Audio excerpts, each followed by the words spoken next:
അമ്മച്ചിയും പെങ്ങന്മാരെയും കയ്യിലെടുത്ത് എന്ന് ഇവിടെ കൂടാൻ തീരുമാനിച്ചല്ലേ? മതി. 6 മാസം എന്നുള്ളത് കുറച്ച് കുറഞ്ഞാലൊന്നും കുഴപ്പമില്ല. എപ്പോ വേണമെങ്കിലും തിരിച്ചു പോകാൻ റെഡി ആയിക്കോ. അതെ, ഞാനും അത് കാത്തിരിക്കുക. പാവപ്പെട്ട കന്യാസ്ത്രീയെയും അമ്മച്ചിയെയും എന്തെല്ലാം പറഞ്ഞു വഞ്ചിക്കുന്നു. ഈ പാവത്തിനൊക്കെ എന്നോട് പൊറുക്കണേന്ന് മാത്രമാ ഓരോ ദിവസവും ഞാൻ ദൈവത്തോട് പ്രാർത്ഥിക്കുന്നത്. എനിക്ക് മടുത്തു ഈ അഭിനയം. അത് പല മുറികളിൽ പലരോട് തന്തി ഉറങ്ങിയിട്ടുള്ള നിനക്ക് ഒരുത്തനോടത്തുള്ള 2-3 മാസത്തെ ജീവിതം അറുപൂറായിട്ട് തോന്നും. അത് നിന്റെ വർഗത്തിൽപ്പെട്ടവളമാർക്ക് ആദ്യം തോന്നുക. സാരമാക്കണ്ട. ഈ ബുദ്ധിയും സ്മാർട്ട്നെസ്സും ഒക്കെ അന്ന് പള്ളി ശവക്കോട്ടയ്ക്ക് മുന്നിൽ കാണിച്ചിരുന്നെങ്കിൽ അപ്പന്റെ കുഴിമാടം ഇന്ന് തെമ്മാടി പറമ്പിൽ കാട് കയറി കിടക്കില്ല.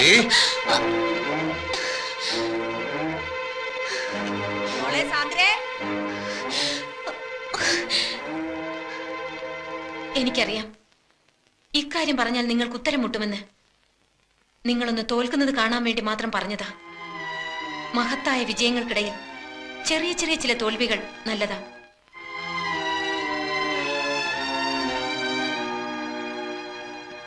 മറ്റു ചില സത്യങ്ങൾ കൂടി പറഞ്ഞാൽ സണ്ണിച്ചൻ ഒരിക്കലും ജയിക്കാൻ കഴിയാത്ത പോലെ തോൽക്കും. പറയട്ടോ.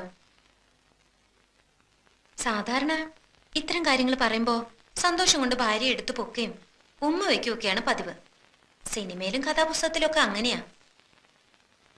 ഇവിടെ ഇപ്പോ എന്നെ കൊല്ലാണ്ടിരുന്ന ഭാഗ്യം. നിങ്ങളൊരച്ഛനാകാൻ പോകുന്നു. ഞാൻ ഗർഭിണിയാണ്. സംശയിക്കണ്ട, 4 മാസത്തിനുള്ളിൽ വേറൊരാളുടെ കൂടെ ഞാൻ പോയിട്ടില്ല. ഇത് പാലോ മറ്റത്തെ റോയൽ ബ്ലഡ് തന്നെയാ.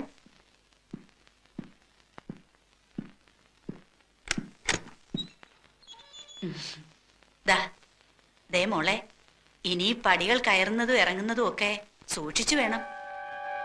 ഇനി അവന് കാപ്പിയും ചായയൊക്കെ വേണമെങ്കിൽ രമണി കൊണ്ട് കൊടുക്കും.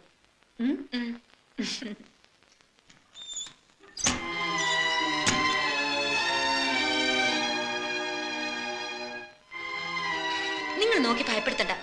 അമ്മച്ചിയോട് ഞാൻ പറഞ്ഞതല്ല. 4-5 പെൺകുട്ടികളെ പ്രസവിച്ച് വളർത്തി വലുതാക്കിയ അമ്മച്ചിക്ക് പറഞ്ഞറിയിക്കാണ്ട് തന്നെ അറിയാം ഇതൊക്കെ.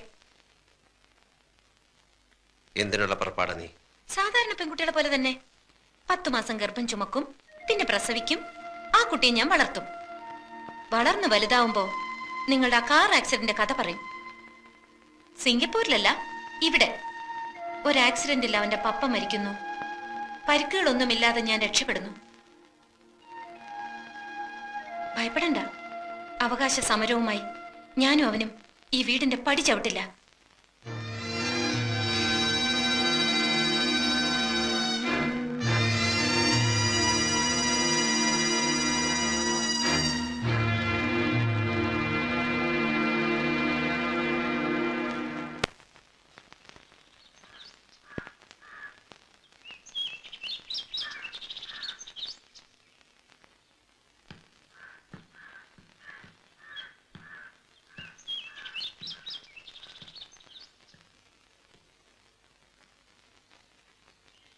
സണ്ണിച്ച, നീ ഉച്ച കഴിഞ്ഞ് വല്ലയിടത്തും പോകുന്നുണ്ടോ?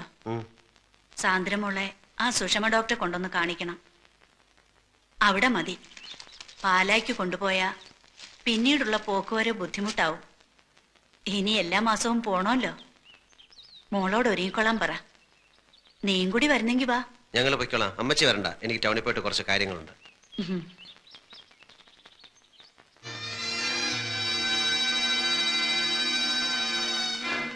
അമ്മച്ചി പറഞ്ഞ കേട്ടില്ലേ? ഹോസ്പിറ്റലിൽ പോകാൻ റെഡിയാവ് ചെക്കപ്പിന്. ഇനി മാസാമാസം ചെക്കപ്പ്, വിശ്രമം, പോഷകാഹാരം. കൊച്ചു മിടുക്കി തന്നെ നീ.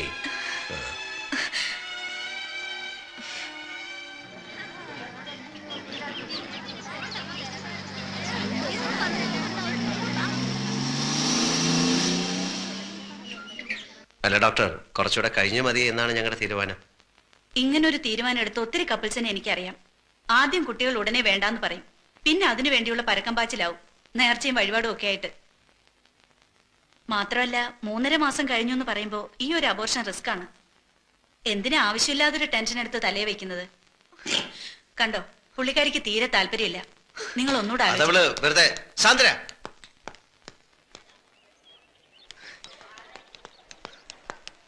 ചന്ദ്ര, ആദ്യമേ എനിക്ക് തോന്നി ഇതിലെന്തോ ചതിയുണ്ടെന്ന്. ഞാൻ മരിച്ചാൽ ഇത് നശിപ്പിക്കാൻ സമ്മതിക്കില്ല. ഇക്കാര്യത്തിന് മത്സരിച്ച് ഈ തേവിടിച്ച് പെണ്ണിനോട് തോൽക്കാൻ നിൽക്കണ്ട.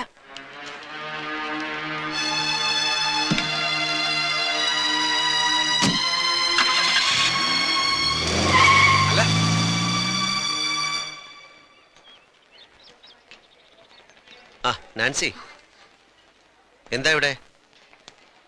എന്ത് പറ്റിയത്? പടിയിറങ്ങിയപ്പോ അല്ല വാതിലിൽ തട്ടി വീണതാ. അതൊന്നുമല്ല. എന്താ ഉണ്ടായത്? സത്യം പറ.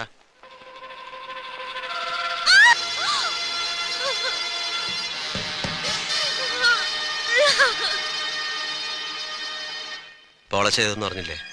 പൊളച്ചും വീട്ടിലില്ല, വെള്ളം കണ്ണിക്ക് പോയിരിക്കുക.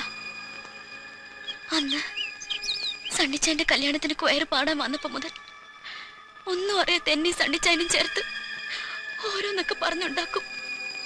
അത് പറഞ്ഞ് പേടിപ്പിച്ച്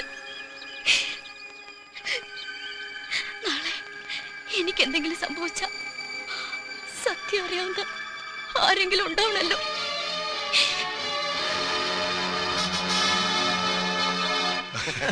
അത് ശരി, 1 ലക്ഷം മതി. പക്ഷെ വേറൊരു കാര്യമുണ്ട്, പറയാം.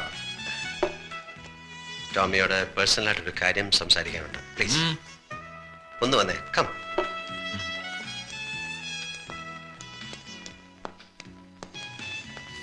അനാവശ്യമായി ആവശ്യമില്ലാത്തടത്ത് എന്റെ പേര് വലിച്ചഴിക്കരുത്. മനസ്സിലാവുന്നില്ലേ? തൊട്ടിത്തരം കാണിക്കുന്നതിലും ഒരു മാനേഴ്സും പ്രിൻസിപ്പലും ഒക്കെ വേണം. അറ്റ്ലീസ്റ്റ് വീടിനകത്തെങ്കിലും അമ്മയും പെങ്ങന്മാരെയും തിരിച്ചറിയാനുള്ള വകതിരിവ് അത് വേണം. ആ ബോധം. അതിന് നിന്റെ വീട്ടിൽ പെങ്ങന്മാരൊന്നുമില്ലോ. ഒരുത്തി മടത്തി ചേർന്ന്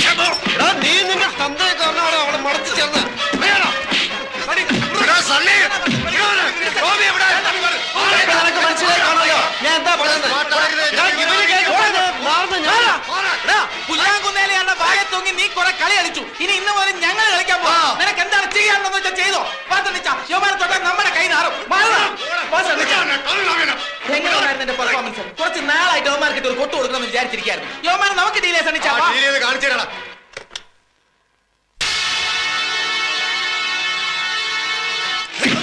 എന്തിയാടാ പാലാമറ്റ സണ്ണി, അമ്മാവൻ ആനപ്പുറത്ത് കയറിയ വരുമാനത്തിൽ തരമ്പ് കാണുകടാ.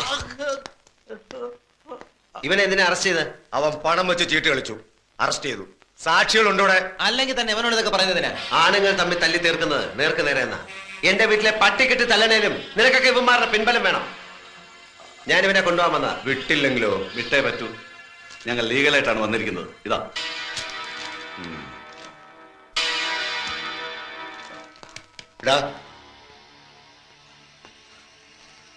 ഇതേ ലോക്കപ്പിൽ നീ വീണ്ടും വരും. എന്റെ ദേഹത്ത് കാക്കിയുണ്ടെങ്കിൽ അപ്പൊ കാണാം. അന്ന് നീ തല്ലിയ ഉടുതുണിക്ക് മറുതുണിയില്ലാത്ത ദരിദ്രവാസി സണ്ണിയല്ല ഞാൻ. ഇന്നെനിക്ക് എന്തൊക്കെ ചെയ്യാൻ കഴിയുന്ന നിനക്ക് സ്വപ്നം പോലും കാണാൻ പറ്റില്ല. അതുകൊണ്ട് കാണാം.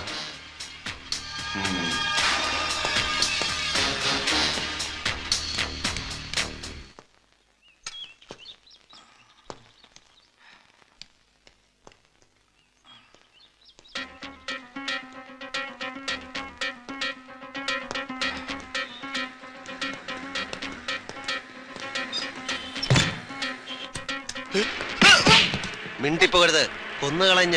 അതിനും തയ്യാറായ ഞാൻ വന്നിരിക്കുന്നത്. ഒരു മെഡിക്കൽ സർട്ടിഫിക്കറ്റ്, പൈലി പോലീസ് ലോക്കപ്പിൽ വെച്ച് ക്രൂരമായ മർദ്ദനത്തിനിരയായി എന്ന് തെളിയിക്കുന്ന ഡോക്ടറുടെ വിലയേറിയ ഒരു സർട്ടിഫിക്കറ്റ്. നീ അവന്റെ രോഗവിവരം ഇവിടുത്തെ രജിസ്റ്ററിൽ എങ്ങനെ എഴുതുമെന്ന് എനിക്കറിയാം. ബാത്റൂമിൽ വീണെന്നോ അല്ലെങ്കിൽ വല്ല ലോറി ഇടിച്ചെന്നോ കള്ളക്കഥ ചമയ്ക്കാനും കള്ള പോസ്റ്റ്മോർട്ടം സർട്ടിഫിക്കറ്റ് കൊടുക്കാനും നീ സമർത്ഥനാണെന്ന് അന്ന് വർഷങ്ങൾക്ക് മുമ്പ് എന്റെ അപ്പന്റെ കാര്യത്തിൽ തെളിയിച്ചത്. അതുകൊണ്ട് തന്നെയാണോ മറ്റൊരു ആശുപത്രിയിലും കൊണ്ടുപോകാതെ പൈലെ ഇവിടെ തന്നെ ഞാൻ കൊണ്ടുവന്നത്. എഴുത് എഴുത്.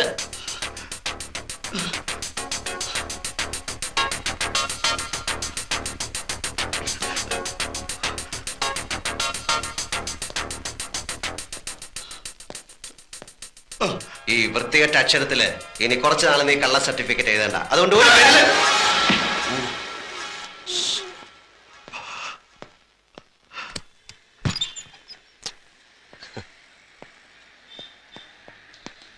വക്കീൽ സാറേ, എന്ത് ഒഫൻസ് ആയാലും ഈ മെഡിക്കൽ സർട്ടിഫിക്കറ്റ് വെച്ച് CI ദാമോദരൻ നായരെ ഒരു ദിവസത്തേക്ക് സസ്പെൻഡ് ചെയ്യിക്കാൻ സാറിന് പറ്റുമോ? നമ്മൾ ഒന്നുകൂടി പ്രിപ്പയർഡ് ആയിട്ട് മൂവ് ചെയ്താൽ ഇനി ഒരിക്കലും അയാൾ സർവീസിലേക്ക് വരാത്തുള്ള ജഡ്ജ്മെന്റ് നമുക്ക് ഒരു ദിവസമെങ്കിൽ ഒരു ദിവസം. അവന്റെ തൊപ്പിയൊന്ന് ഊരി തന്നാൽ പിന്നെ ഒരിക്കലും അവൻ സർവീസിൽ വരാത്ത കാര്യം ഞാൻ ഏറ്റു. എന്ത് വില കൊടുത്തായാലും സാർ അവനെ ഒരു ദിവസത്തേക്ക് എനിക്ക് സസ്പെൻഡ് ചെയ്ത് തരണം. ശരി, ഓക്കെ ഓക്കെ. എണ്ണ നന്നായി താന്നിട്ടേ കുളിക്കാവൂ. തല തണുക്കണം.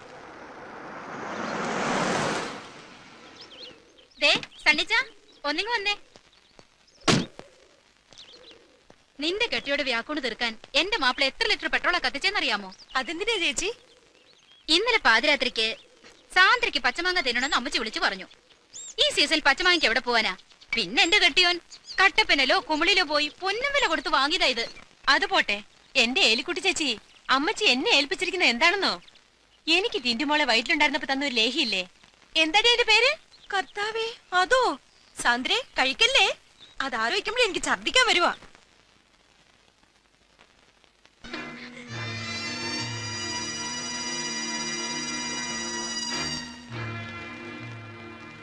നീ ഹോസ്പിറ്റലിൽ പോകാൻ റെഡിയാവാ.